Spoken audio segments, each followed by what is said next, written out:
And joining us now is one Joe diGenova, legal analyst and former U.S. Attorney to the District of Columbia. Good morning, Joe. Good morning. All right, over the weekend, yesterday, Rudy Giuliani was on CBS's Face the Nation, and he said that they are in negotiations with the Mueller team to have a meeting between the president to sit down with Robert Mueller this week or next week. We have negotiations ongoing with them.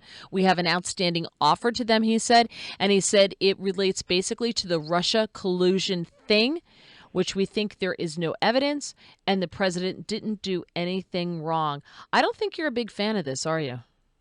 Oh, I would never recommend that the president sit down with Mr. Mueller. I think the Mueller probe has reached all limits of propriety a long time ago, exceeded propriety, whether it's the conflicts of interest or his basic appointment in the first place. But, you know, I think Rudy is basically trolling Mueller. I can't imagine they're going to sit down, but if they are, then there have to be limitations which would limit it solely to Russian collusion, a limited amount of time in the White House, Mueller and one other lawyer, no FBI agents present, all kinds of strong limitations. But, who knows? I can't imagine they really want to do this. I think this is for public consumption. Yeah, and the public consumption thing is really interesting because it seems like this battle is really about public relations for the most part. Because, again, as you've said many times, and we've talked about this, the sitting U.S. president can't be indicted. This is a question of impeachment, and impeachment is a public relations battle. So it's incumbent upon the president, it seems, to constantly push back as much as he can on how corrupt and how nonsense this investigation is.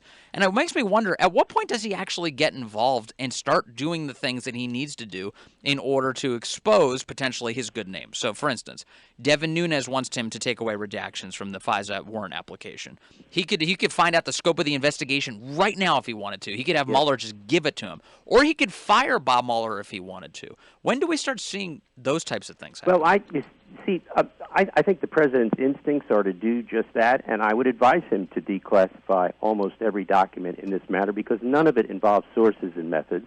None of it involves threats to national security. It all involves embarrassment to the FBI and the DOJ under Obama. But the problem is he's being advised by the White House counsel, Don McGahn, not to do it, because McGahn believes that it will look like he's trying to interfere with the investigation. Now, how exposing the truth about something can be interfering with the investigation is beyond me. But as you've seen from the polling, 1% think that the Russian issue is important. 1% of the populace. Yeah, nobody cares about it outside of Washington.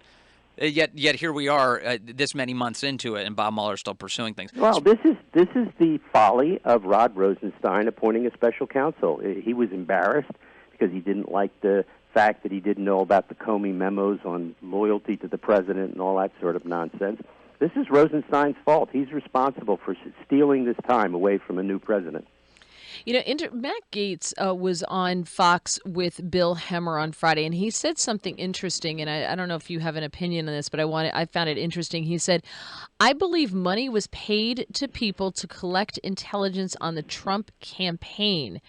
And he predicts that's why the outstanding documents regarding the Russia probe have not been produced and why the DOJ and the FBI are stonewalling. Do you have any feeling, any opinion on that? I don't think there's any doubt that people received compensation in some form, either expenses or money. We know that Stefan Halper received compensation. He got fees for spying on behalf of the FBI.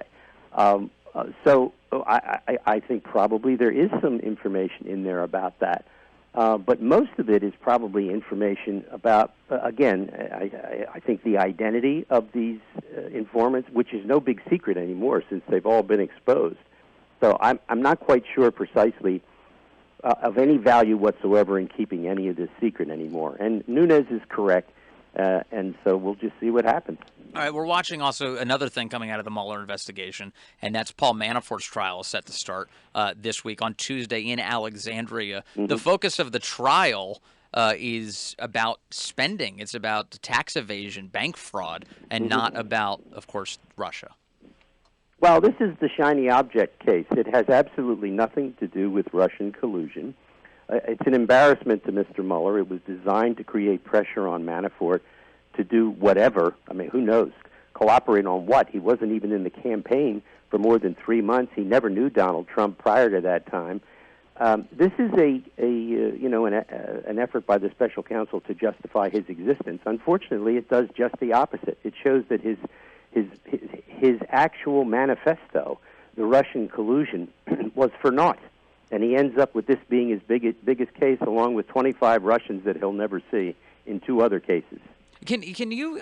I'm looking at this case, and it's curious to me for a number of reasons. But one is, you look at Michael Cohen's treatment by Bob Mueller. He handed over the evidence to the U.S. Attorney for the Southern District of New York and allowed them to basically pursue this case against Cohen. Yet in Manafort's case, he's doing it personally. Do you read anything into that? Neither of those things have anything to do with Russian collusion. They're far afield. But is there a reason he's still maintaining control of the Manafort case? Well, I know people think that Bob Mueller is the second coming of Christ, but he isn't. He's actually a guy who, I don't know if you've ever seen the famous tape of him speaking at the Justice Department to a group of prosecutors. He follows somebody else who gives a ring-ding speech about locking people up, and Mueller says, I really like that guy. I love to put people in jail. Now, any serious prosecutor would never say anything like that in public, because what it does is it demeans the very important public function of a prosecutor in a free society. Listen, Mueller is a very problematic person. He never should have been appointed. Manafort is an insult to him. You got to understand, Mueller is a Brahmin. He's a guy with a trust fund. He's lived all his life never having to work.